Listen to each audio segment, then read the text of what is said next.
Hey everybody, it's Neil, and check out these cushions that we have here on our couch, on our outdoor furniture here. You can see we've got them, we had some ones that were just totally falling apart, so these are much nicer here now.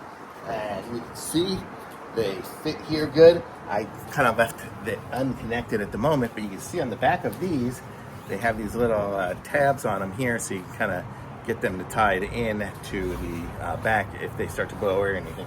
Currently where we have it here, we don't have a problem with it blowing away because we're kind of in a little bit of a cove. But this is how it looks. They look really nice. They fit good. They're super comfortable to sit on. They're not too thick, not too thin, just good.